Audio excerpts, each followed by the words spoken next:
नमस्कार मित्रों, आप सभी का स्वागत है एक बार पुनः आप सभी लोगों के बीच में आपके अपने YouTube channel selection with Ravi sir में। आज मैंने विचार किया कि मैं थोड़ा समय से पहले आपको वीडियो उपलब्ध करा दूं, क्योंकि कुछ बच्चों में उत्सुकता रही, कुछ का जो मेरे कांटेक्ट में हैं उन लोगों का व्हाट्सएप पर और कुछ फ़ोन कॉल से भी मैसेज आया। हालांकि और भी सारे सब्जेक्ट की डिमांड करी गई बच्चों के द्वारा। इसमें कुछ केमिस्ट्री के सब्जेक्ट हैं, कुछ बायोलॉजी के सब्जेक्ट हैं, कुछ इंग्लिश जैसे भी सब्जेक्ट हैं। तो मैंने आज विचार किया कि मैंने जो आपसे वादा किया था कि मैं फ़िज़िक्स का सेकंड पार्ट आप लोगों के लिए लेके आऊँगा, तो वो फ़िज़िक्स का सेकंड पार्ट मैं आज आप लोगों के बीच में लेकर के उपस्थित हुआ हूँ। जिसका जो टॉपिक रखा गया है आज का, वो मैंने बताया था आपको, दर्पण पे ख़त्म हुआ था हमारा जो टॉपिक था। तो आज हम दर्पण से इसकी शुरुआत करेंगे। तो जैसा कि आप फिगर देख रहे हैं, ये जो आप फिगर देख रहे हैं ना, ये आपका है अवतल दर्पण। कौन सा दर्पण है? अवतल दर्पण। और दूसरा जो दर्पण आप देख पा रहे हैं, ये है आपका उत्तल दर्पण। उत्तल दर्पण। अब दोनों में अंतर क्या है? जो अवतल दर्पण है, पहले तो मैं दर्पण के बारे में आपको बता दूं कि दर्पण का डेफिनेशन किस प्रकार से होगा। जैसे दर्पण वास्तव में है क्या? दर्पण एक उच्च चिकनी पालिशदार सतह है। दर्पण जो है वो एक उच्च और चिकनी तथा पालिशदार सतह है, जिसे हम क्या कहते हैं? दर्पण कहते हैं। हमने कल आपको बताया था कि यह मुख्यतः दो प्रकार का होता है। कितने प्रकार का? दो प्रकार का। एक होता है समतल दर्पण और एक होता है घुमावदार दर्पण। तो समतल दर्पण के बारे में नॉर्मल आप जानते हैं, जैसे आप शीशा देखते हैं जिसमें आप अपना चेहरा देखते हैं, वो क्या है? वो समतल दर्पण है। लेकिन जो उत्तल दर्पण और जो घुमावदार दर्पण है, घुमावदार दर्पण दो तरह का होता है। समतल दर्पण पे आप पहले थोड़ा सा इसका डेफिनेशन जान लीजिए कि नियमित रूप से प्रकाश का परावर्तन करने वाली समतल पॉलिशदार चिकनी सतह को क्या कहा जाता है? समतल दर्पण कहा जाता है। क्या कहा जाता है? समतल दर्पण, जो कुछ इस तरह की होती है और पीछे जो है, इसके पीछे पेंटेड रहता है। आप देखते होंगे, आप घर में जो शीशा है, उस शीशे में जब आप अपना चेहरा देखते होंगे जिस दर्पण में, तो आप देखते होंगे जब उसको आप प्लास्टिक के कोट से हटाएंगे तो देखेंगे पीछे जो हिस्सा होता है वो पुताई यानी पॉलिशदार रहती है। तो पॉलिशदार रहती है, तो उस पर जब प्रकाश की किरणें आपकी इस पर पड़ती हैं तो उसी पर से टकरा करके पुनः वापस आ जाती हैं और आप ही का प्रतिबिंब इस पर दिखता है। वो वास्तविक नहीं होता है, वो आपका प्रतिबिंब होता है। अब इसके बाद हम लोग चर्चा करते हैं घुमावदार दर्पण की। घुमावदार दर्पण है क्या? घुमावदार दर्पण वे दर्पण हैं जिनकी परावर्तन पृष्ठ या तो खोखले गोले का भाग हो या फिर परवलयिक रूप में हो।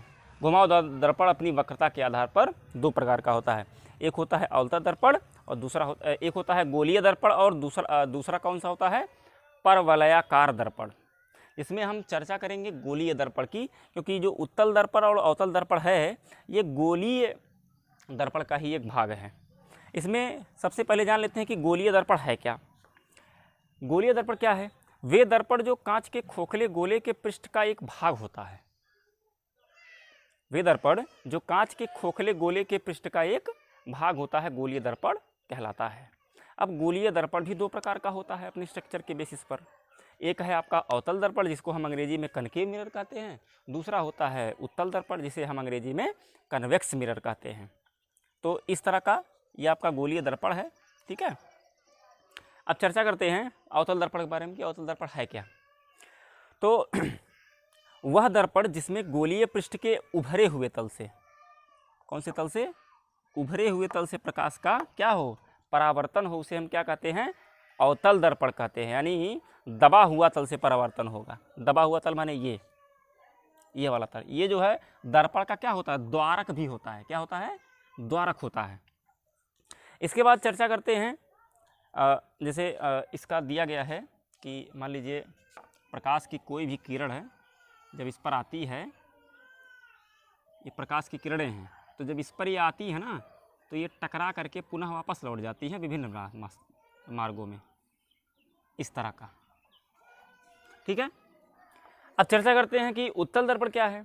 तो वह दर्पण जिसमें पृष्ठ के दबे हुए तल पर पॉलिश होती है तथा उभरे हुए तल से परावर्तन होता है।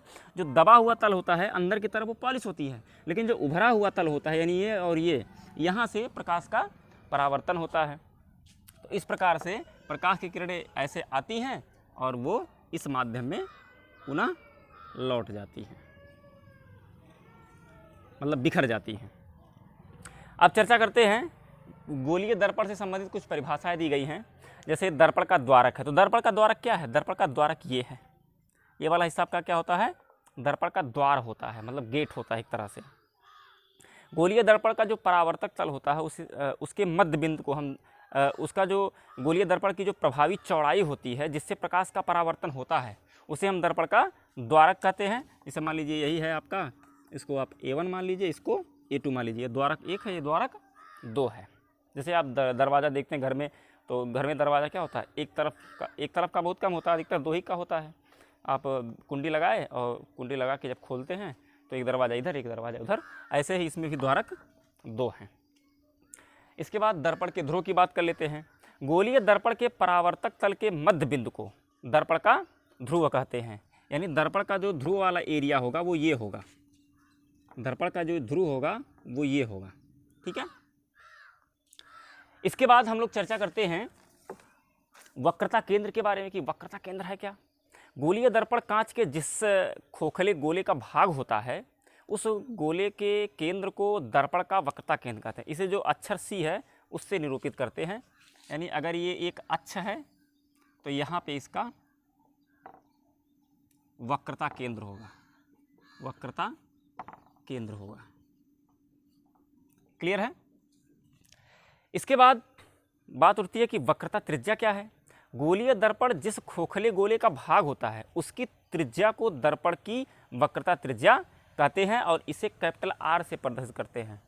यानी यहाँ से यहाँ तक की दूरी जो होती है वो दर्पण की वक्रता त्रिज्या होती है। बात कर लेते हैं मुख्य अक्ष की, तो मुख्य अक्ष आपका मान लीजिए x अक्ष है, ये y अक्ष है, यहाँ से लेकर के यहाँ तक। डेफिनेशन क्या होगा? गोलीय दर्पण के ध्रुव तथा वक्रता केंद्र से होकर जाने वाली रेखा को दर्पण का मुख्य अक्ष कहते हैं। अब इसके अलावा छठी हेडिंग है अभिलंब। गोलीय दर्पण के किसी बिंदु को वक्रता केंद्र से मिलाने वाली रेखा गोलीय दर्पण के उस बिंदु पर अभिलंब होता है। जैसे मान लीजिए यही C है, इसी पर जो ये रेखा मिल रही है ये आपका क्या होगा? अभिलंब होगा। क्या होगा? अभिलंब होगा। इसके बाद फोकस की बात कर लेते हैं। गोलीय दर्पण के मुख्य अक्ष के समांतर आपतित किरण दर्पण से परावर्तन के पश्चात मुख्य अक्ष के जिस बिंदु पर मिलती है या मिलती हुई प्रतीत होती है उस बिंदु की दर्पण का मुख्य फोकस कहते हैं। इसे कैपिटल F से प्रदर्शित करते हैं। जब प्रकाश की किरणें आती हैं, टकराती हैं, जहाँ मिलती हैं वो क्या हो जाता है? वही आपका मुख्य फोकस हो जाता है। अब फोकस दूरी क्या है? गोलीय दर्पण के ध्रुव से मुख्य फोकस तक की दूरी को दर्पण की फोकस दूरी कहते हैं। इसे जो अक्षर है कैपिटल F उससे प्रदर्शित करते हैं। यानी फोकस दूरी का जो सूत्र बनेगा, फोकस दूरी बराबर वक्रता त्रिज्या, वक्रता त्रिज्या बटा 2 होता है। यानी F = R/2। इस सूत्र को आप नोट कर लें। जब भी फोकस दूरी निकालने के लिए देगा, वक्रता त्रिज्या दिया रहेगा, उसको /2 कर देंगे तो ये आपका जो है निकल करके आ जाएगा। इसके बाद हम चर्चा करते हैं फोकस तल क्या है। फोकस तल गोलीय दर्पण के मुख्य फोकस से होकर जाने वाला तथा मुख्य अक्ष के लंबवत लगभग समतल को दर्पण का फोकस तल कहते हैं। इसके बाद प्रतिबिंब की बात आती है। प्रतिबिंब क्या है? जब किसी वस्तु को दर्पण के सामने रखा जाता है तो दर्पण में उस वस्तु की आकृति बनती है। इस आकृति को वस्तु का हम प्रतिबिंब कहते हैं और ये 2 प्रकार का होता है। एक होता है आभासी प्रतिबिंब और एक होता है वास्तविक प्रतिबिंब। अब इन दर्पण के बारे में आपने जानकारी करी, अवतल दर्पण और उत्तल दर्पण के बारे में। अब हम आपको अवतल दर्पण का कुछ उपयोग बताएंगे कि अवतल दर्पण का प्रयोग वास्तव में किया कहाँ जाता है, क्या ज़रूरत है इस दर्पण की। तो इसमें जो सबसे पहला बिंदु है कि कार की हेडलाइट, टार्च तथा टेबल लैंपों के शेड के परावर्तक के रूप में अवतल दर्पण का प्रयोग किया जाता है। हॉस्पिटल तथा क्लिनिकों में इसका प्रयोग किया जाता है। हजामत करने में और सौर तापन युक्तियों में भी अवतल दर्पण का उपयोग किया जाता है। उत्तल दर्पण का प्रयोग कहाँ कहाँ करते हैं? गाड़ियों में पश्च तथा दृश्य के दर्पण के रूप में, स्ट्रीट लैंपों में परावर्तक के रूप में। जो कांच लगा होता है मोटरसाइकिल जब आप चलाते हैं तो उसमें जो शीशा लगा होता है वो उत्तल दर्पण का होता है। और दर्पण का सूत्र भी आप नोट कर लें, 1/f = 1/u + 1/v। ये जो है दर्पण का सूत्र है, दर्पण का फार्मूला है। अब बात कर लेते हैं कि रेखीय आवर्धन क्या है। रेखीय आवर्धन के बारे में चर्चा करते हैं। दर्पण द्वारा बने किसी वस्तु के प्रतिबिंब की लंबाई, जो प्रतिबिंब बनेगी दर्पण पर, उस प्रतिबिंब की लंबाई तथा जिस वस्तु की का प्रतिबिंब बन रहा है उसकी जो लंबाई ओ है, उसके अनुपात को प्रतिबिंब का रेखीय आवर्धन यम कहते हैं। यानी ये हो जाएगा रेखीय आवर्धन यम बराबर प्रतिबिंब की लंबाई बटा वस्तु की लंबाई, यानी यम बराबर I/O। इसका भी एक फार्मूला बन जाएगा। ये आपका रेखीय आवर्धन है। क्या है? रेखीय आवर्धन है। तो अभी तक अभी मैंने थोड़े शब्दों में या बहुत थोड़ा मैंने तेज़ी आज मैंने दिखाई है। तो मैंने तेज़ी इसलिए दिखाई है क्योंकि मैं इस चैप्टर को बहुत ज़्यादा खींचना नहीं चाहता हूँ। लेकिन यह है कि अगर आप वीडियो को पूरा देखेंगे या स्पष्ट देखेंगे तो ये सारी चीज़ें आपके समझ में आ जाएंगी। तो वीडियो के साथ बने रहें और जो भी आपको समस्या लगे इन सभी टॉपिक्स में से आप अपना कमेंट करके जो भी आपको पूछना है, या जो मेरे से डायरेक्ट जुड़े हुए हैं व्हाट्सएप से, फेसबुक तो मैं खैर चलाता नहीं हूँ, आप यूट्यूब पर कमेंट कर सकते हैं या मुझे व्हाट्सएप कर सकते हैं। जो मेरे से डायरेक्ट जुड़े हुए हैं मेरे को कॉल कर सकते हैं। इस माध्यम से मैं आप लोगों को जो भी समस्या होगी उसका मैं समाधान कराता रहूँगा लगातार। अभी ऑल सब्जेक्ट, मैथमेटिक्स को छोड़ करके बाकी सारे सब्जेक्ट्स की मैं वीडियोज़ आप सभी लोगों के लिए संक्षिप्त में ही सही लेकिन एक प्रभावी वीडियो मैं आप लोगों के बीच में हमेशा लेकर के आता रहूँगा। और अंत में मैं यही कहना चाहूँगा कि बहुत सारे लोग हैं कि वीडियोस को 2 मिनट मैं देख रहा हूँ कि 2 मिनट 3 मिनट 4 मिनट मतलब 5 मिनट 10 मिनट बहुत मुश्किल से लोग देख रहे हैं। अगर मैं 20 मिनट का वीडियो बना रहा हूँ, अगर कोई 10 मिनट देख रहा है तो इसका मतलब ये उठता है कि या तो वो पढ़ना नहीं चाहते या तो उनका इन चीज़ में इंटरेस्ट नहीं है। तो अगर आप पढ़ने वाले व्यक्ति हैं या आप अपने, जैसे मान लीजिए बहुत सारे लोग हैं मान लीजिए नहीं पढ़ रहे हैं, कहते हैं हमारे जानकारी वाली चीज़ नहीं है या हमारे काम की चीज़ नहीं है, हमको मूवी देखना है, गाना सुनना है, ऐसी चीज़ों में। तो मैं आप लोगों को बता दूं, अगर आप सब इन सभी चीज़ों के बारे में जानेंगे तो ये यकीन मानिए कि आपके प्रयोग में ना आए, लेकिन हो सकता है आपके घर में किसी बच्चे को, किसी भाई को, किसी बहन को इस चीज़ की आवश्यकता होगी, उसको आप बता सकेंगे। या अगर उन लोगों को इनमें से कुछ भी फंसता है, जो नहीं आ रहा, नहीं समझ में आता है, तो उसे आप एक्सप्लेन कर पाएंगे। इसलिए ये कहना उचित नहीं है कि ये आपके काम की चीज़ नहीं है। काम की चीज़ है, सबके लिए काम की चीज़ है। तो मैं आप लोगों से यही कहूँगा कि अगर आपने अभी भी चैनल को सब्सक्राइब नहीं किया है तो सब्सक्राइब कर लें, बेल आइकन को दबाएं और जो ऑल वाला ऑप्शन है उस पर क्लिक करें। इसके साथ साथ अपने दोस्तों में, अपने सगे संबंधियों में जो लोग पढ़ाई कर रहे हैं उन लोगों तक ये वीडियो शेयर करें, साझा करें अपने मित्रों में।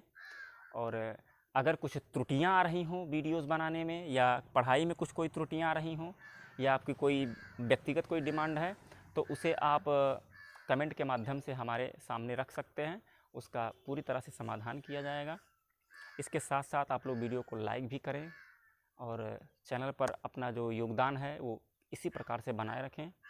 आगे नेक्स्ट वीडियो में मैं आप लोगों के लिए प्रकाश चैप्टर से ही अंतिम वीडियो में लेकर के आप लोगों के समक्ष प्रस्तुत होऊंगा।